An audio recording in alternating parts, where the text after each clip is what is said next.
listening show episode number 72, which means it's my episode because I have all the even numbers and you have all the odd numbers. Jesus, popping like a popcorn, Like a non-virgin. popping like a yeah, good stuff. Come to us for the jokes. You said you had 3 topic ideas and you listed 3 of them, and one of them is one you added, and it was moral authority. Is that right? Yeah. You know why I did that? Why? Because I have the moral authority to do Over me? I have the authority morally to do that. To list it on your own list? To list it on to add my own thing to our list. You have your own agency to just do that. No, So what no, made you're not you listening, Zach. authority? No, moral authority. I don't have agent. I have moral authority Okay. to do that.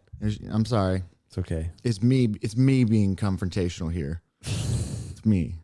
You know, the fun thing you think about moral authority is you can't argue with somebody who has it. If they actually have it, yeah. If they actually have it. But I'm saying that's why I wrote it down among other things. If you want to talk about that, we can talk about whatever you want. Well, I'm just curious why you wrote that down, and then maybe we can talk about it. Because for me, it's like, what is there to talk about with moral authority? But Well, I don't have a lot of developed thoughts about it, but I have thoughts about it. My thought mostly is I have a problem with telling anybody to do anything. Right there. But then I think that applies to pretty much anything. I don't want to be in a position of power, but even if I was given power by others, so I guess government, I would not feel good telling others, like, I decided we're going to do this. Like, I don't want that responsibility. Is your main problem with it the imposition of moral authority, or actually the fact that some people have it and some people don't? I don't know if I understand imposition. So you imposing your Yeah. that's your main problem with it. Yeah. Is the imposition Telling others of what to do is authority. specifically my problem. I decided to call the problem moral authority, Okay. which kind of extends to other things to possibly talk about. But Does that just make you a hipster or just a reasonable person? Because that's Well, a hipster thing. I was a hipster before I knew what a hipster was, so I'm hipster squared. No, I mean, what's the actual question? Does that make I'm me just a hipster? wondering. Well, yeah, I think that's just a truism of people that No. they don't like authority. I think people are very comfortable telling others what to do. For No. example, if it's natural for people to buck authority. buck, you mean reject, go Yeah. against? Well, yeah, that's not the same thing, though. That's what I was saying, though. I got no problem with That's a truism. I'm just saying that thing Resisting? about people resisting authority is a truism about. rebelling. Yeah. That's the word. We all rebel. Well, that's a word too, but also resisting. I don't have a problem with resisting authority. I'm talking about imposing my authority on someone else, or even at the simplest level, telling someone else what to do. That's my problem. So, something might be true as far as I believe, and I live my life by that, but I would never tell someone else, therefore, because I'm so certain of this thing, that you should do it too. At best, I can say, I think you should, but I'm not going to say you should. You know, like I never feel comfortable with it. It's really difficult to get there because of the problem of moral authority. And at the extreme, I think my line of thinking was, and I'm really sorry, I hope I don't apologize too much, I am very tired. The extreme is, I don't know if I said this on the show last time, free will, but this connects to it. I think I did. I know I've been thinking about it. Everybody believes in God, is what I say. And most people, their God is themselves. But everybody has a highest value or moral authority that they're going to follow. And usually it's just their own self. So anyway. And you just call that God. I call it God. Yeah, I do too. So if I think that who can say that their godliness is better than anyone else's godliness? Because it's not. The best bet you have is to literally put moral authority on the God, which is beyond you. That's your best bet for values and standards. All right. There's some stuff in the air if you want to. Well, here I go pushing your thoughts to the extreme again and trying to stone man your point. But you said I have a problem with anybody imposing. Tell me if this is wrong, but it sounds like you're saying I have a problem with anybody telling anybody else what to do. No. Say it again. I have a problem with me telling others what to do. Oh, okay. That's different because I'm special. No, reasonably. Therefore, I should have a problem with you telling me what to do if that's what I believe, you know. Yeah, do you? Um, ironically, I can't tell you to not tell me what to do. So, so I am special. Okay, I'm just curious. No, but that's without trying to get into it technically, that's how I feel about it. Mm-hmm. Okay. Well, here's the extreme example of why, that the statement that I made, it's wrong. Maybe the statement is it's wrong to tell other people what to do because you don't have the moral authority. That's the reduced version of what you're trying to say, maybe. So the extreme of that would be, well, it's wrong for me to tell a murderer you're not supposed to murder. And, because that's wrong. I don't have the moral authority to do that. But that obviously isn't, we don't treat that as if that's the case. We don't treat that rule as if that's how we act. So to some degree, we give ourselves some moral authority, at least in like cultural or interactive decisions with another person. But that particular rule, it's another imposition on someone else's, technically, because murdering it literally is the biggest imposition on somebody that you can do because you're just stopping them from being alive. I don't know. I'm trying to think of an example to disprove that as a statement. What are you trying to disprove? I can help you disprove it. Okay, yeah. Because I'm sporting. So, and it's not that I'm trying to disprove it because I don't like it. It's trying to disprove the idea trying to strengthen the idea. Yes. By attacking. Stoneman it. Yes. That people shouldn't impose their moral authority on somebody else. It's wrong to do that. At a certain level, we behave as if that's not the case, and is my point. I'm not saying you're right or wrong, but I really feel like I have to go at this. When you say, I'm imposing on you, I'm telling you don't murder somebody, it's really hard we need to pick a more original, because that law, whatever, it exists outside of you. It happens to be of God, not just of you. That law specifically. Oh, the not murdering? Yeah, so it's hard to, because it sounds like if I'm refuting that. I get that. So point. we need to pick something that's, let's do the other extreme. Let's do banal. I brush my teeth twice a day. Therefore, you should brush your teeth twice a day. Or what are you trying to disprove again? But let's just use the teeth brushing thing. I'm trying to disprove it's wrong for one person to behave as if they have the moral authority over another person. Well, we're in a gray area because if it was physically imposed, like I'll physically make you brush teeth, that's wrong. Is it? Yeah. Now between two adults, okay. Okay. Let's just keep it simple so I can get to my point, I think. The other extreme is just saying whatever I want. I can say whatever I want, just words. But in the middle, morally, I have the authority. Who put me in charge? And I feel bad about it and wrong about it. But there's a gray area because sometimes, as a matter of fact, we do put people in charge morally. Like maybe, I don't know if this is a good example, a pastor. Mm-hmm. So it's a gray area because I think we're going to go back and forth, which I want to do about this is right or wrong. And we're not going to land on anything because I think it's gray. We can attack it as much as you want, but as it comes to me, I think I'm in the black. I don't have any moral authority over other people. So I had like 7 thoughts as you were saying that. The first one was about hierarchies and how people sort themselves into them, and that by just proxy creates authorities. So that's one thought, and we could go into that. The other thought was, is this an exercise of useful knowledge or kind of pointless knowledge? Because I realized the question that I asked before about a person murdering somebody and they impose and you have a problem. The example of someone murders someone and you impose your idea that you shouldn't murder people onto them. I was doing that example sort of in a vacuum. Obviously, there are other standards that apply. The literal law says not to do that. The Bible says moral, there are a lot of places say not murder people. So there's a bunch of authorities saying not to do that. Now, if we remove all authorities and then there's no hierarchies, you would have a problem in a vacuum of a person saying, no, this person have a moral problem with you behaving in this way. But really, and I now recognize, I'm only saying that because I now recognize that that's kind of a useless example. So like you said, we were talking about this last week, the idea of useful knowledge and just knowledge for knowledge's sake. And maybe we can talk about something different because I don't think that question is necessarily very useful. Well, that's a question I have for myself. I don't know if this is useful knowledge. What I'm trying to figure out is something for myself. personally, I think, because by nature of what this is, it's not to tell other people how to live their lives and how moral authority works. I'm trying to figure out for myself, is it wrong to tell someone else what to do? Again, on one extreme, in the air, it's just words. No, you're not. It's not wrong. You're not going to get cuffed. You're not going to be. You're not on the other end. Physically, I'm not there. In the middle, morally, I don't think so. Now, do you want to argue against that and say, Walter, you have moral authority over other people?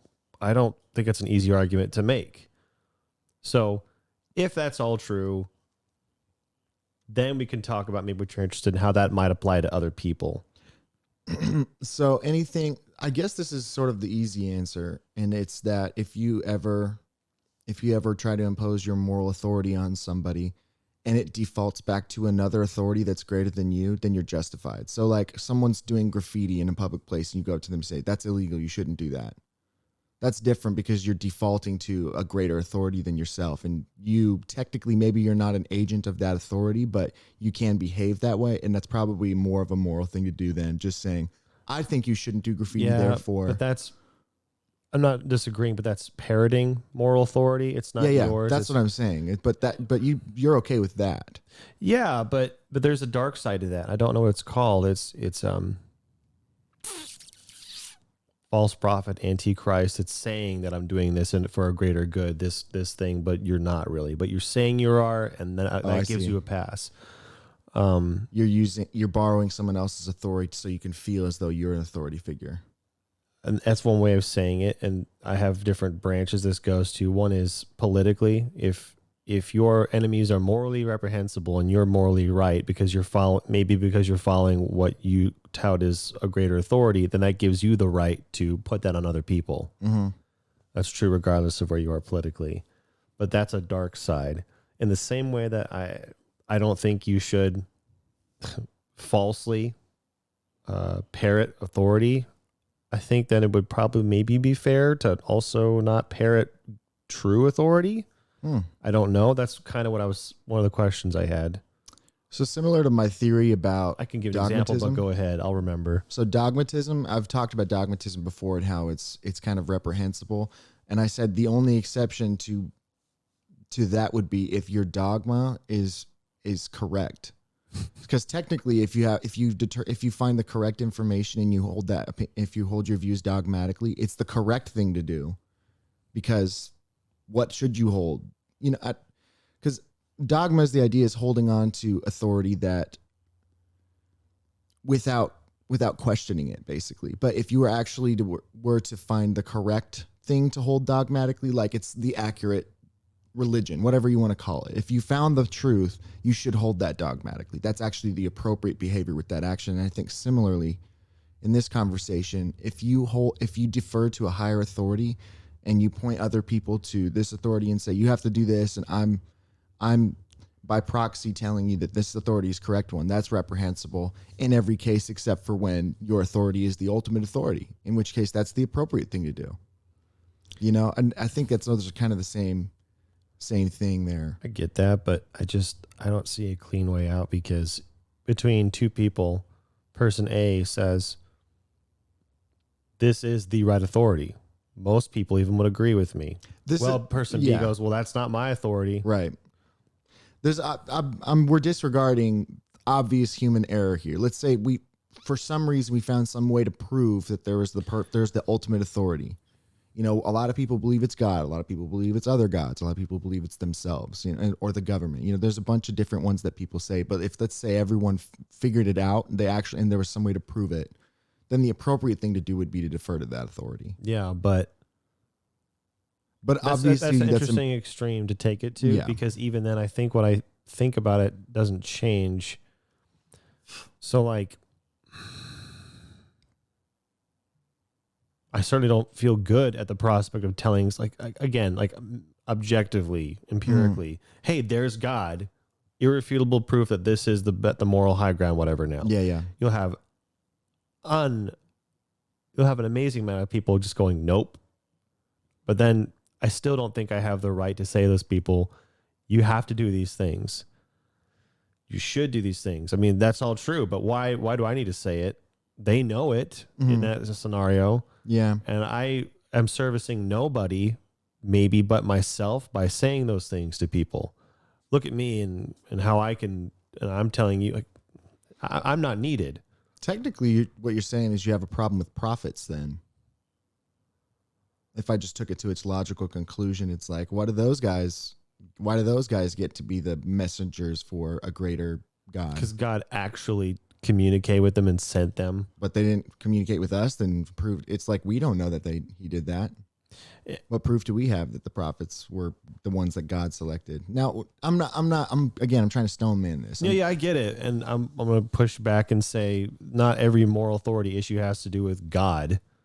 I think especially if, because we don't live empirically.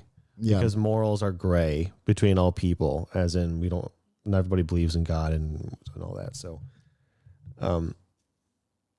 yeah, my little pushback is just not everything that I could say to somebody is so grave as eternal life in hell. It could be as simple as you should brush your teeth twice a day because it's, or whatever. It's scientifically you should do this to prolong your teeth. So what if it's true? No, some people can choose to not do it, and I would never tell someone. Like, I make my bed every morning. I'm not going to tell somebody you should make your bed every morning. Maybe you should. Maybe that is what God intended. But that is not my place to say that. Yeah. Well, where you're operating at is as a person who has no obligation of authority right now. And so your philosophy, I believe, is the correct one. That's what I believe too. It's like, if everybody's agency isn't harming other people, then I have no reason to impose, no matter how stupid they're being, because everybody's being stupid. Well, I can agree on that. But like, no, this is where it becomes different. If either contractually or if you sort yourself into a hierarchy in which you have authority over people, let's say you're a manager at a business or you're an elected official in a government place, then it's your duty to behave as the authority and under the structure in which you're working. That doesn't bother me as much. Well, because that's what your job is, and that's why it wouldn't bother you. Right? The word isn't empirical. When it comes to the law, you're not dealing with morals explicitly, like making your bed isn't even morals. But let's go ahead. I just want to get into your example in a minute. Let's say I am not a policeman. I'm a construction worker. There we go. Physical stuff. I'm in charge of lots of buildings and lots of people, and I'm telling them to do their. Yeah, I have no problem with that. But because of the way our Western society, at least, is structured, every physical thing and job is under morals. So when it comes to like the workplace, I might say, everybody, you should all wear hard hats, even though hard hats only save like 0.02% of you people. I'm going to make you all wear hard hats all the time. Now we're getting, because of life, and that's our value, and that it's my decision. How many people am I going to inconvenience, and how many people might, there's morals are in everything. I think if you took morals out, we can't exist. I think if you don't have a hierarchy, if you don't have a highest standard for anything, then nothing exists. There are hierarchies, and then there are hierarchies in hierarchies, and then there's the hierarchy of all hierarchies, and we behave under all of those. Unless you wanted to take it apart, I was thinking of another branch where I'm interested in people who, because you can't really combat that. So what and you're if you saying, want to, you have to, man, I think there are people who do this, and I'm speaking vaguely. They don't like the hierarchies. They don't like the values. They don't like how maybe they are valued or ordered in that. So the way to combat it is to just attack the ideal, the structure, the morals, attack those. But in doing that, they're not helping themselves. Right. They can't ascend. But if this isn't a good way to say it, if the morally right thing was to, if the morally right thing to do was to abandon all morals, that is a philosophy, I guess. I think that's nihilism. Maybe. I don't think so, but maybe it is. If the morally right thing to do was to abandon all morals, then you are superior to everyone else, and that is because if everyone else is obeying morals and you're not, therefore you ascend. I don't know what the right word is.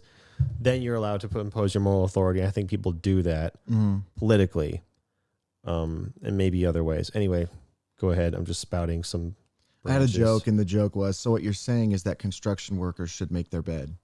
I mean, I have moral authority, but if I did, yeah, yeah. They should. Yeah, no, there's a lot of true things about people who are sorted into hierarchies in different places, and I don't know that I don't know that people. This is just a theory I have about people, but I don't know that people ultimately want themselves to be the highest in the hierarchy. Now that, and I can try to justify this theory I have. I think that people they kind of subconsciously fear ultimate authority, and a lot of them do. Many of them don't too, and some of people are naturally subservient. But I believe everyone is kind of built that way, and that's why even in situations where there is like it's just free reign and everybody's free and all that, we end up always sorting ourselves into hierarchies. It's just like a weird truism about people. And I think it's because I also think it's built in. I think, yeah. So I think when you talked earlier, you said most people, their God is themselves. And I don't know if that's the case. Some people it's money, or, there's a bunch of things that could be your God, or success, or sex, or Yeah. there's a bunch of things. And a lot of people, it's also God, the way that we imagine it. God is my definition of your highest value. Or the highest value, separate from you. For most people, I think, I might be wrong about this. I assume most people's highest value is themselves. So most people in a push or shove situation will choose themselves. Some people will choose money. Some people will choose others. Well, some people will.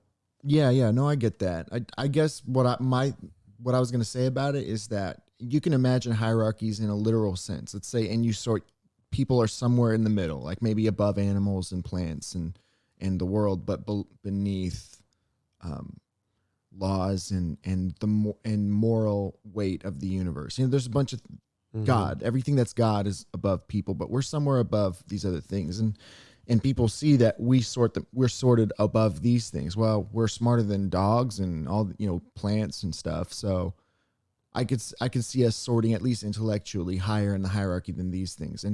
And because of people's like innate fear of things bigger and greater than themselves, it's like in this hierarchy, this physical manifestation, they don't look up.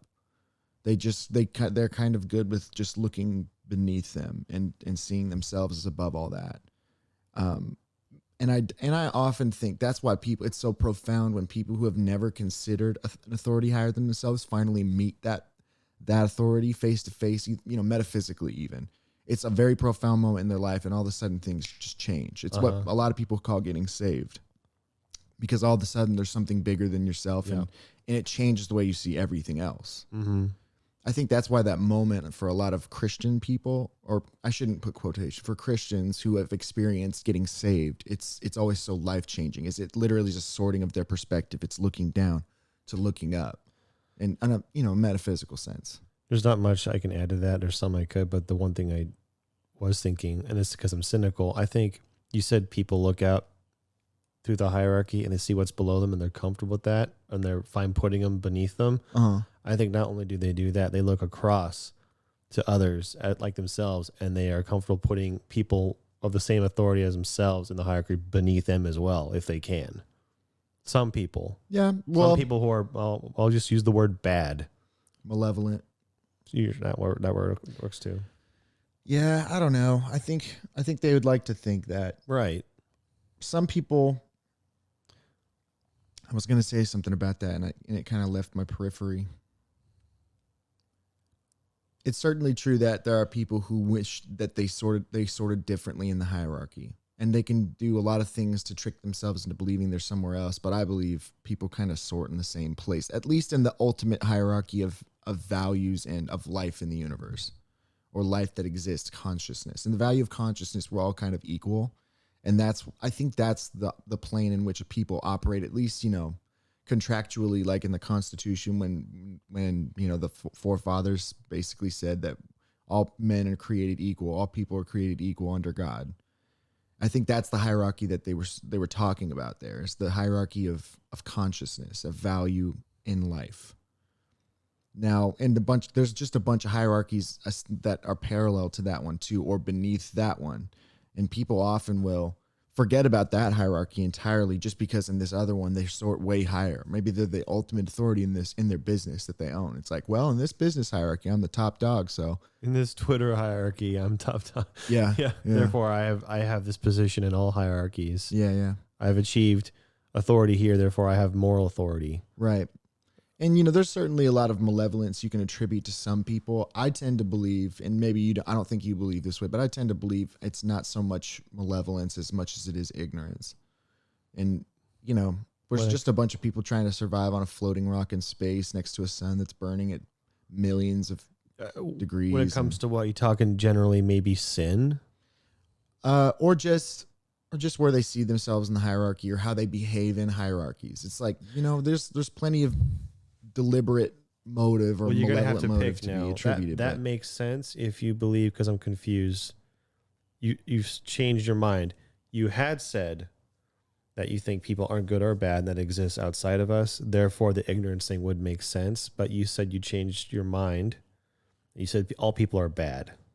I think ignorance is bad. That'd be a good conversation. We don't have to have that now, but I'll remember that one. Yeah. No. 'Cause I have- So it to me, it's sorted out and makes sense. I believe that like not all people are malevolent, but all people are bad. And those are different things. Now, I also believe bad is a forgivable thing to be just because of my faith and everything. But I think the only way that you can have compassion for a bad thing is if they don't know better. I think that's why people like puppies, and puppies are terrible. They like pee and eat things, and they're just awful things, but they don't know better. And that's why we love them. And so even like in an ultimate sense, if God looks at people who are these bad things, like how could he love us unless we were ignorant?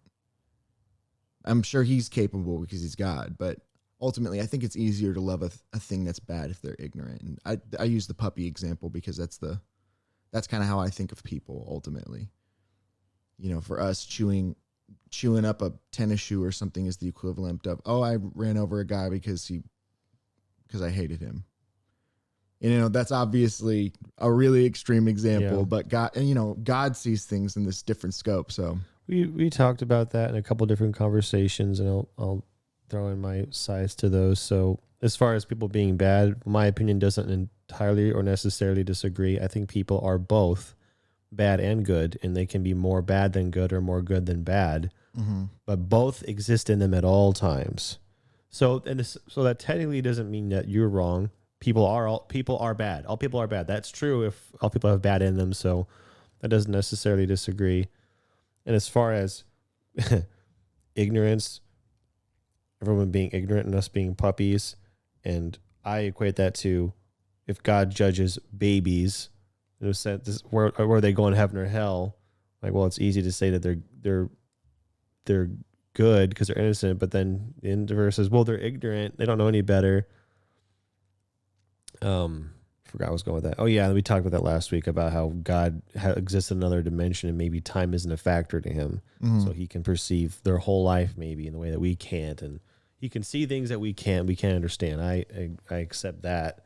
So anyway, we're trying our best to make sense with what little vision we have, and I don't want to go into that whole thing from last week, but you started to kind of connect to past conversations. the puppy example, another way that it works is like when a puppy is engaged with its owner and it turns into an adult dog who's very well trained. Like that dog is just beloved. They're so close to their owner that they're inseparable. And I think that there are relationships with God like that too. And it'd be nice, but it takes being trained, and you can't go eating things and pooping in the house anymore. Do you think people are like dogs in that? Because I think this, if they're not trained, they will be wild animals. Yeah. And if we left to our own devices didn't have morals, we would, I think, put ourselves in the hierarchies. That's just how we're designed. Yeah. But We'd be wolves. we'd be Hyenas. wild animals is, I think, the nicest way to say it. Yeah. Barbaric is probably a more realistic way to say it. Mangy, and there'd be an alpha, but he'd be terrible. Be a alpha. tyrant, right? Yeah, he'd be a Yeah, tyrant. right. and- They'd all be all of them, as opposed to because of our morals that allow us to exist mostly peacefully. I don't think of people as dogs. I'm using this example to prove some points that I think. Well, about. I made that. Well, actually, you made that. I made the comparison. It only works metaphorically. I'm not saying anything Not about literally. people being dogs. I Yeah. think we're so much better and greater than dogs Here's a question as it relates to moral authority. Why do you think that we're not all wild animals? because we were imbued with a part of godliness.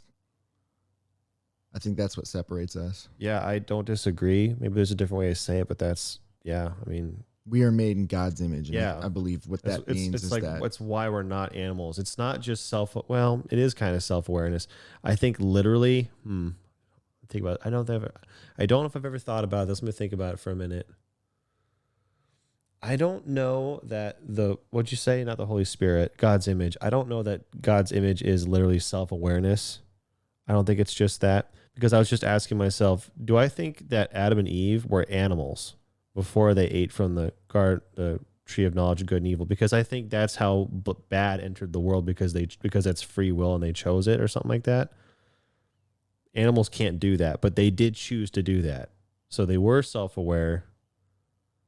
Well, that's not true. I don't know. That's a little complicated. Don't need to talk about that agency. right now. I think agency is the thing that's in God's image. The fact that we're aware. I call of that time. free will. Yeah, you could call it free will. We talked about last week how I believe free will is like we do have it and we behave as if we have it, and that's how we operate functionally. But technically, God's outside that, and so technically, it's predestination too. But free will, I think, is the thing.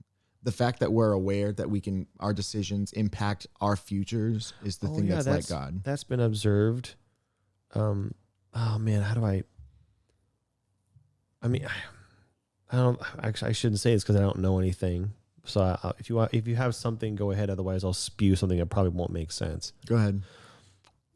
As creatures, we have I think it's a rare ability, if not the only creatures that are aware of our future selves. Right. I mean, squirrels store nuts for the winter. But they don't really know why. It's instinctual. Is it? I mean, I assume so. But we are truly aware of our future selves. So I don't know if that's unique to us. I feel like that's something that was observed and studied. It's like, yeah, that's no animal does that or knows that and figures that out. We can't cite our sources, but I've read that as well. I don't know that I read it. I don't read like words. I just listen to them through videos. Yeah. But they're still words, so I don't know. I seem to remember hearing that, but I don't know that, so I was hesitant on touting it because it may not even make sense. Mm-hmm. Okay, moral authority. Let's see if there's another branch. I don't want to get anything too I have another specific, but go ahead. So like there's a distaste when people talk about telling people what to do. And I wonder if that's because that's a natural thing about people, is we have distaste for authority, or if it's because if it's nature or nurture, like if it's a natural innate distaste for authority, or if it's all you've ever seen is corrupted hierarchies and so you think they're bad. I specifically think that we all resent it or we don't want it, but we all understand it. It's built in us, but we all by default choose not to. But I think by default right. we're bad. So so I agree with that. What I'm asking is specifically, do you think the reason that people don't like them largely is because they've never seen they don't see good examples of them, they see corrupted hierarchies, or because we're built to not like them, even if they're good or bad? Crudely put, I think we're built to not like them. Okay. I mean, we weren't built that way. We chose that by my own definition, but we are that way. So Not because I saw bad and I saw the corrupted authority, therefore I don't like. No, we just would rather choose ourselves as our moral authority. Not can you something else. substantiate that opinion? If you can't, that's okay, because I think I can substantiate the other way around. Go ahead and do yours, and I'll see if I can combat it. Now you have to. So we have to go to an example. We have to just imagine this. So we're gonna, just see if you can follow or you can theorize. Let's say when you're born, you're just born this way. Like everything you experience is the result of a perfect hierarchy. So you're born, you don't feel pain because somehow the doctors have managed it in such a way that it's it's good. Your parents are there and they're loving and caring and they're present. And the way that you're built is without flaw. If the hierarchy is perfect and you've seen the perfect example of it, do you think that kid would still despise it? No, because of the simple reason that perfect hierarchies can't exist without perfect people. Right. You can't have a perfect hierarchy with any bad people in it. Right. So again, that kind of disproves what you're saying before about you think the reason is largely nature. It's in our nature to dislike hierarchies. Or maybe it proves it because people are all imperfect. And so we would hate imperfect hierarchies. I wish I was a bit sharper right now because I'd like to think about all the stances I've taken and see if they can all agree with one another, because the odds are one of them disagrees. But I don't have the capacity to do it. Now, I mean, I do. I could watch the tape back, write down every note, and then think about it all later if I had to. But yeah. Yeah, I've thought about this a lot. And so... I mean, I've thought about these things separately to a degree. Yeah. But in total, it's good to go back and go, oh. Just so you know where I stand, I think it's a little bit of both. I think, I'm like most things, I'm kind of down the middle with it. I know sometimes it seems kind of unclear what I believe about things because I ask all these weird questions and say things differently, but largely I have sort of a balanced perspective. So I believe it's a little bit that because we're flawed and because of how we were built, we dislike hierarchies, or we kind of have a distaste to people telling people what to do, especially if they don't have the authority. I take issue with that. But if you want to go ahead. But then on the flip side, I think it's also part because people haven't seen a lot of good examples of hierarchies. They're all corrupted that we really look at. I can't disagree with that second thing, but the first thing, it's just some words you use. I want to see if this is specifically what you mean, because I don't like the way it sounds. Built to dislike authority. I don't think that's true at all. I think we are built to like authority, but we chose ourselves instead. We chose not to obey authority. Okay. So I wouldn't say we are built to not like authority. I disagree with that. Okay. That's a little oversimplistic. So basically it's part of our design it is born with the disliking of authority. From the moment we're born, we dislike it. It's not that we were designed to do that, because I put that design on us. But you can disagree. The reason I don't, oh gosh, I had it. So frustrated because I had it. The reason I think that, so here's what I think. I think that people were built to understand the hierarchies. And so we understand how things sort in them. And I believe that we were also built to operate in hierarchies beneath an ultimate authority. And that's where we operate best, is underneath. Like, we operate best subservient to the ultimate authority. Now, we also are pretty good at managing what's beneath us too, if we're aware of it and we think about it and we're cognitive and all that. But I think that we were both built to understand it and be able to dislike it. Right. But we were best designed to fit underneath. So there's kind of both going on. I don't know if you were trying to disagree, but I agree with that, because I think we were born built to work within a hierarchy and understand it and to do well within it. We're designed for that. We're also designed with, you said, the ability to, because we understand it, we dislike it. Well, you said we had the ability to choose to not like, well, that's free will. We were built with a free will switch. We literally have, I have a switch on the back of my hand. It says free will on or off. And I choose. I'm sorry. We had free will, and the switch is obey or disobey. I can choose, but but I was built with this. So we weren't designed with the switch to off, like disobey. Sorry. But we had a choice, whatever. Well, that agrees with what I'm thinking. I don't know if you meant to do it that way. Pushing the example further along, because we chose to separate ourselves from where we operate best. That's why we're all fucked up. It's because it has something to do with the fact that we were designed to fit in a hierarchy, but we elected to remove ourselves from it, and that's why everybody's anxious and doesn't know where we fit in the universe. It's it's because you got rid of the thing that you were built to do. Well, and that's a little bit reductionist, but right, redundant, but it's true. I mean, again, redundant. You were designed to worship. I think I'm not gonna tell you no, go do this. But this is what I think. I think that we were designed to worship God, And if you try For the to put- highest authority. right, more value, whatever, that's what you aim at and orient yourself towards, the star, whatever. Yeah. If you play God, if you think you have the answers, good luck, because now you don't fit anywhere, or not as well as you should, and it's hard to navigate everything, relationships, it comes literally everything. Yeah. If God, the Jehovah God, if he is the highest authority, it's like we talked about it briefly, kind of. It's like dimensions. It's like what you call that, being saved. You have that moment when you realize the world's way bigger than you are, and there's way more to the world than just Earth, and whatever keeps going. That's another way of saying my eyes were opened. Yeah. Literally changes your perspective and affects everything. If God is truly above you, this moral thing, what you want to call it, that changes your perspective on everything. Mm-hmm. So if you're going to call yourself God and you understand your vision is comparatively like this. Yep. It's narrow. So good luck navigating. Yeah. At some point, if you want to be better, you're going to have to choose something bigger than yourself. Yeah. The biggest thing that you know of, and the biggest thing that we literally know of, is God, as Yeah. in that God. So I think that's the smart move.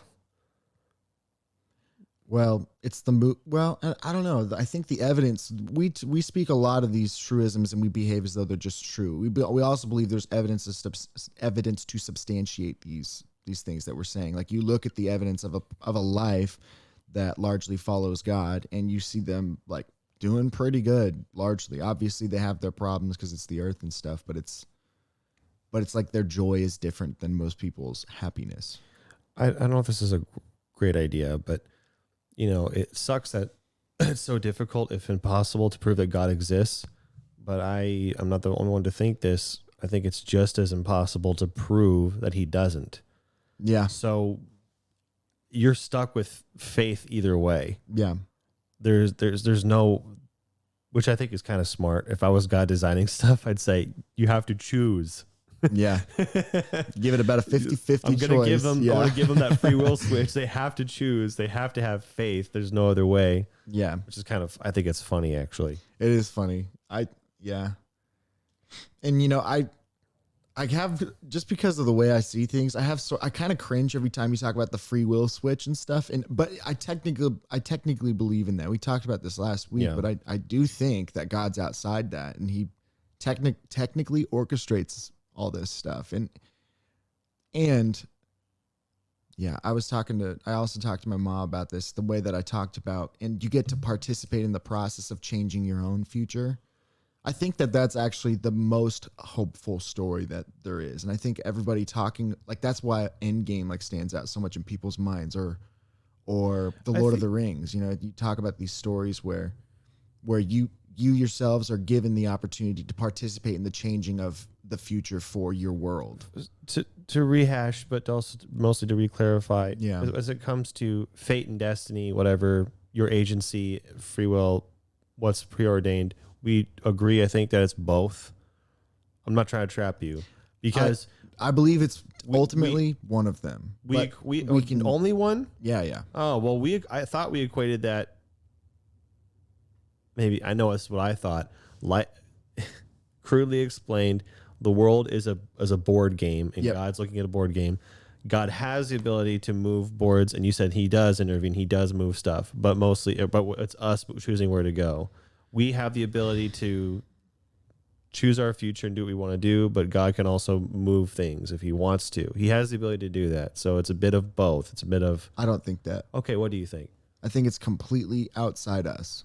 I think You mean that, we're there is no free will. That's right. Sorry. right. Okay. So this is So the way I'm going None to of say us it are again moving the this board way. on our own. God's pushing us on all, he's moving all the pieces. We can't see it. And we I think if we think we're doing it ourselves. I think if God Is walks that what you away, think? I think if God walked away from the board game in this example, I think he would stop. Yeah. He's moving everything, but we Yeah. think we're moving ourselves. That's what Yeah. you think. Okay. Yeah. And but more than that, because of what we are on the board game, It's literally the same thing as, from my perspective, I see free will. And it's like, yeah, from the fourth dimension perspective, we see free will because we're stuck in that dimension. We have to see it this way because that's the way it works. I understand. It's From the complicated. fifth dimension viewpoint, it's obviously orchestrated by God. Yeah. He's just doing all this stuff and you can't do anything by yourself. You're doing your best. I'm not Right. hating. You're doing your best to maintain both things at the same time, which I can. I mean, no, it's- you are. yeah. You're saying both are happening at the same time, which more and more in my opinions, I tend to believe Yeah. the middle or the all-encompassing answer, if possible, is the best one. And Right. So I'm not saying I believe that, but I totally understand it. And the reason that I still cringe with the free will talk is because I think it's the less accurate way to see it. And like technically from our perspective, yeah, it's like free will and we have to behave in those parameters, but it's more accurate to say, nope, it's all because of God. And well, to bring it back, Kind of thing. how can you maintain then that you said we have the ability to choose or change our story, and that's the most hopeful thing? participate in the changing of it. Or So sorry, like because however we you said can't, it. I say it that way because we can't change. But our own story. ultimately, if it is if God you're, if you're doing maintaining, it, yeah, so you're maintaining it all that hopeful stuff isn't real, is it? If we're but not the no, ones. it's real. It's more real. It's as real to us as it can be, but it ultimately, in the highest dimension, the greatest value, it's not. I That's think my problem with it. Well, you're again putting yourself in the way you see the world as Yeah, the well- ultimate authority in that perspective. If ultimately it's about God, then it's more real that He's doing it all Himself. Well, I want to fight it a bit because I understand your idea, Mhm. but I don't agree with it, and you understand why I don't agree with it because I can't. Because it's crazy and it's hard to think in that perspective. It's at the limits of my comprehension. So what else can I do, right? Yeah. Okay, but and you're probably going to default to what you said before because you're basically taking a moral, or not a moral authority, a highest dimension of authority. Yeah. That I can't, no matter what I say, but I'm not you. I'm being crude here on purpose. I'm above you. So everything you say is in the dimension lower than mine, and I can change. So whatever I say probably doesn't matter. And whatever. Just let me say this one thing. You may have said this before, and I think I know what you're going to say, but if God ultimately, in the fifth dimension, whatever, is moving all the pieces, why does He let bad things happen? Because He can. Okay, because ultimately, well, boy, it's tough. It's tough to answer this question in a different way. You know what a possible answer is? I don't know. You can say that. You can believe what you believe and go, but I don't have an idea. Oh for no. this one. Well, I believe that I have the answer, and the answer looks something like, because no story is good if everything only good happens. Mhm. And ultimately he's an artist, and so he's building the story. He creates the most unforgivable thing possible, and just to prove that he's so good that he can take the unforgivable thing and forgive it somehow. And to us on our dimension, we can't see that as anything but awful. But in Right. a higher dimension, there's something much greater happening. And it's ultimately good with the story he's making. And I get that idea for sure. You ever see I don't have those anything against it. I don't have anything against it. I just don't think I agree with it. So do you ever see those artwork pieces that when you look at them, they seem like larger than life or so expansive that you can't comprehend it? Like for instance, if you take, man, it's tough to talk about a spectrum of art, and you can see it as largely boy, it's tough to describe this, but there's some pieces of art that you see that just take your breath away because something about it is so big and so large, and there's so much depth to it. Like let's say you're looking at a painting, the most beautiful painting you can think of. It's probably beautiful because of like the discordance or the spectrum of color usage and how it's all tangled in there and tied, as well as the grandiose, the size of it. Usually the best artwork has something to do with how deep and big it is, even if it's just in your mind. Like the best music you can listen to has something to do with the tension of all the chords expanding into these large, huge, emotional chords done with all these instruments. And anyway, it all has to do with the spectrum. It's from the ultimate dark to the ultimate light. And so what God's doing when he's infinitely good and wonderful and powerful, what else are you going to do but create the best thing that you can, which has to do with creating the ultimate depth of darkness and evil and malevolence, and then the ultimate goodness. I don't know. It It's sounds like it's very hard to explain God, oh yeah, but just I kind of have to operate under what would I do if I was ultimately the best thing. Kind of sounds like I don't know. Let me necessarily disagree. It seemed like we did earlier. It sounds like you're kind of saying God needs to have a lot of bad things to happen, crudely saying that crudely, in order for the good to happen and exist. Bad needs to exist. They can't exist without the other. So another reason generally that sounds what you're saying. Also, the question that you're asking is stuck in our dimension again, because bad things to us isn't bad things to God. It's just different. Like the same way that a two-dimensional drawing can't fathom what it's like to be the person who drew it. Like we can't operate, we can't understand bad in the same way God does. We look at an ink stain that's on our two-dimensional piece of paper and we say, look how dark and terrible that ink stain is. And when you pull back, it's literally him drawing the ultimate picture, and you need that stain I to get make the dimension beautiful jump, and I like using our dimension and then the dimension below us like paper. Yes. To explain what we that's just like. can't see it. We just it's like I actually like that example quite a bit. I didn't think about some more, but I was going to say something about ants, but I don't want to use animals. I like that example. Imagine being a painting trying to comprehend who drew it. Yeah. That's a really, I think that's a good way to, not quite what you said, but something like that. It sounds much better. It's more profound. Yeah. And the painting, the question of why do bad things happen is the same thing as why is the canvas now have a different color than I was expecting on it? It has black on it when it should only be yellows and pinks and purples and all these happy colors. And when you look at the painting, it's like, well, it needs the black. Otherwise it'd just be yellows and pinks and purples. And that's boring. I don't know. And it's more than that because he cares about. Again, I don't know if I agree with it, but I'll go ahead and try to bolster it because we have what we call morals. And in a dimension above, morals may be so trivial, so petty. Time certainly is, to where, the most tragic thing that happens on earth is nothing. Absolutely nothing. And that's been kind of explored on a crude way, like in Marvel, where Doctor Strange is like, this universe dies, there are millions of other universes that won't know the difference. Nothing change. Like that's a crude way of saying, but maybe that's kind of how it is, where the bad things that happen here are nothing, and they make more good ultimately. Maybe that's a way. Maybe that's true. I don't know if I feel that way. Well, but you can understand why I wouldn't, because this is as much as I can comprehend. Oh yeah, no, I'm not at all. Yeah. So, and then to take that point further, you're correct in that if there's ultimately way more than us, then it doesn't really matter what happens to us, even in a million years, because if there's been 5 billion years, whatever, we live 60 to 100 years out of however many the universes existed. And then we live and we die. And ultimately everybody we ever affect lives and dies. And that's ultimately true about the universe without gods. Right. But it just so happens that the highest authority, the thing that is outside our dimension that created the dimension, cares about it. And so it's in his interest to participate with us. It's the same as if an artist works on a piece that he cares about a ton, and he toils over it, and he values it. And it's like, well, if it is the thing he values most, then he's going to treasure it more than anything else. I don't know if I get, I don't know if sheesh, English is hard and I'm tired. I don't know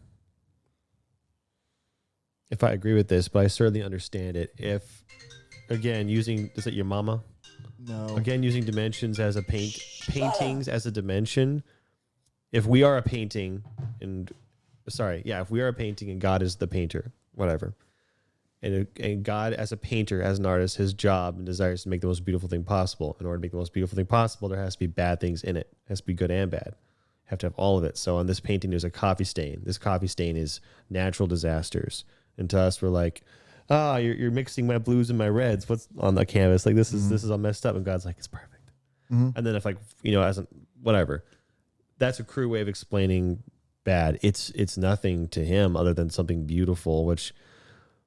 And I'm going along with your thinking. We see it as, therefore, God is bad. Like, no, we don't understand in this dimension what bad is on that level. So we can't And I get Yeah. that idea. I don't know if I'm going to subscribe to it, but I understand it. Well, and also ultimately, we've said this in a lot of ways, but it's not about us. If it was about us, then if it was about the paint, then it's a shame that the paint was ever removed from the bucket in can, which yeah. the artist got it from. So it's like, no, it belongs with the paint that it was in, but ultimately it's about the painting, and it's about the painter.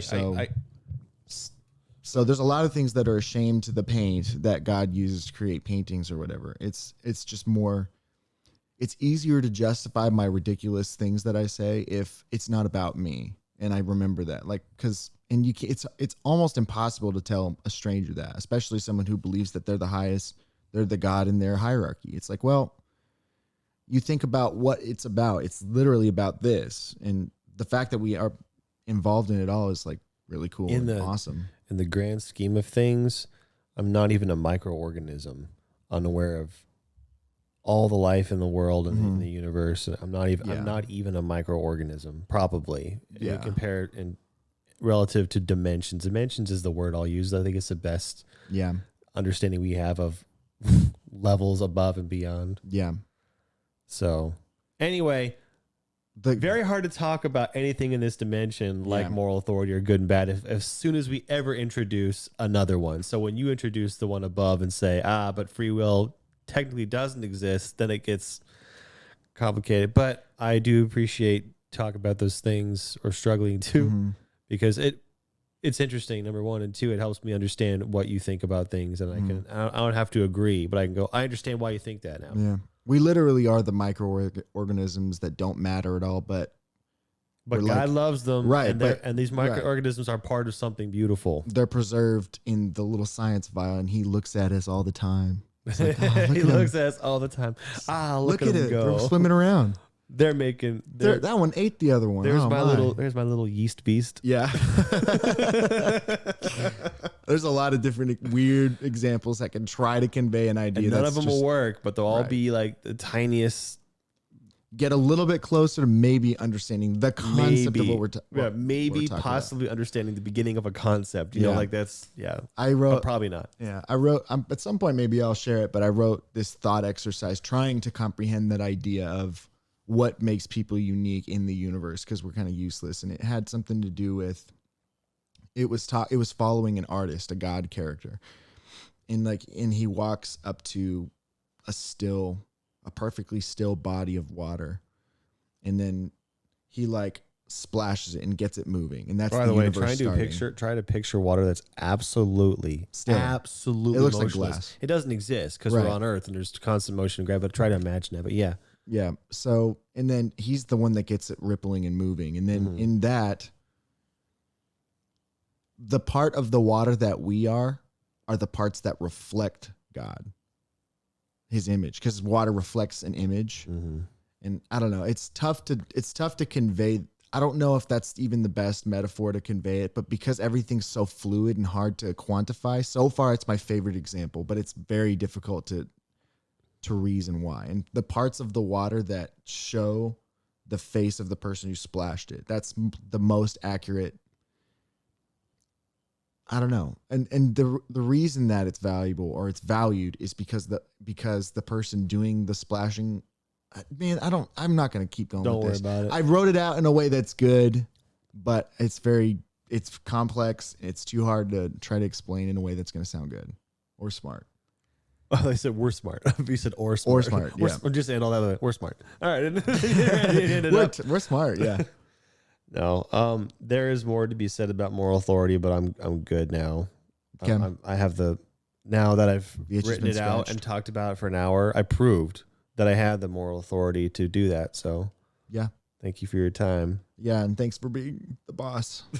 The boss. Thank you guys for listening to the show that you can. Don't forget that if you really believe that you are right, that gives you the right to do it. That's how it works. That's what we figured out today, right? Yeah, so if you know better than someone else, then just kill them and then Exactly.